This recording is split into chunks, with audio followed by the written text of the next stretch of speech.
CMR shopping mall మన height Nagar లో భాగ్యలతా కమాన్ పక్కన ఫిబ్రవరి 29న ప్రముఖ సినీ తారలచే గొప్ప ప్రారంభం. ఆంధ్ర క్రికెట్ అసోసియేషన్ కి 120 కోట్ల వరకు ఫిక్స్డ్ డిపాజిట్ ఉన్నాయి.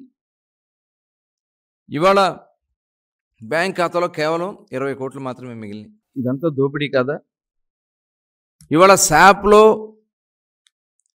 అవినీతి నిలయంగా మారిందని చెప్పి శాప్ డైరెక్టర్లు ఇవాళ ఇంత అవినీతిమయమైనటువంటి శాప్లో ఉండడం దండగని చెప్పి వాళ్ళు చెప్తా ఉన్నారంటే నిజంగా ఈ ఆంధ్ర రాష్ట్రంలో క్రీడలు బతికున్నాయా?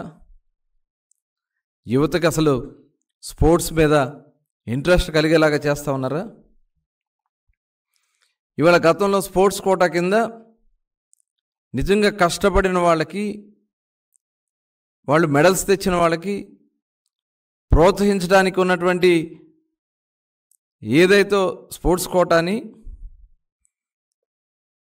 డబ్బులు తీసుకుని, లంచాలు తీసుకుని సర్టిఫికెట్లు అమ్ముకున్నారంటే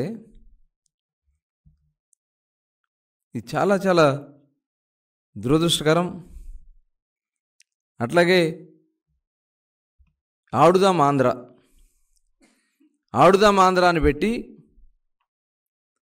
120 కోట్ల రూపాయలు ప్రజాధనాన్ని దుర్వినియోగం చేసి పనికిరాని కిట్లు పెట్టి, పనికిరాని ఆట వస్తువులు ఇచ్చి ఇవాళ రాష్ట్రం అంతా నిరుపయోగంగా చేసి ప్రజాధనాన్ని నేలపాలు బూడిదపాలు చేసినటువంటి వ్యక్తి ఈ ముఖ్యమంత్రి జగన్మోహన్ రెడ్డి గారు. ఏమన్నా దానివల్ల ఉపయోగం ఉందా? ఒక్క క్రీడాకారుడన్నా మీరు దాని నుంచి బయటకు వచ్చారా? 120 కోట్ల రూపాయలు దోచుకోవడానికి మీరు పనికిరాని ఆట వస్తువులు ఇచ్చి కమిషన్లు కొట్టుకోవడం కోసం చేసినటువంటి కార్యక్రమం.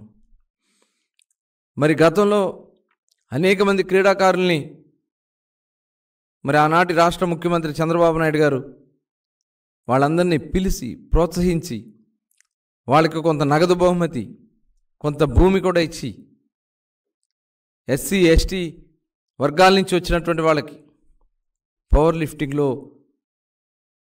నేషనల్ లెవెల్స్లో ఆడిన వాళ్ళకి, ఇంటర్నేషనల్ లెవెల్లో ఆడిన వాళ్ళకి మరి పెద్ద ఎత్తున ఆ రోజున మేము సపోర్ట్ చేయడం జరిగేది. కానీ ఈ ప్రభుత్వంలో శూన్యం. ఇవాళ ఒక్కసారి మనం గతంలో జరిగినటువంటి చరిత్ర చూసుకున్నట్టయితే ఉమ్మడి ఆంధ్ర రాష్ట్రంలో ఆ రోజున చంద్రబాబు నాయుడు గారు అనేక నేషనల్, ఇంటర్నేషనల్ ఈవెంట్స్కి వేదికగా మార్చారు.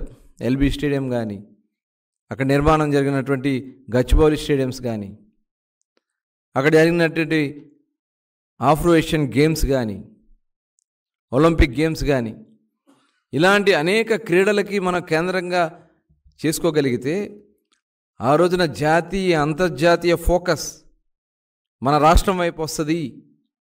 తద్వారా అనేక రకాలుగా మనం కూడా ఇన్వెస్ట్మెంట్స్ వస్తాయి, క్రీడాకారులు తయారవుతారు, జాతీయ అంతర్జాతీయలో మన ఉనికిని నిలబెడతారని చెప్పి ఆ రకంగా ప్రోత్సహిస్తే ఇవాళ మీరేం చేశారు ఆంధ్ర రాష్ట్రంలో?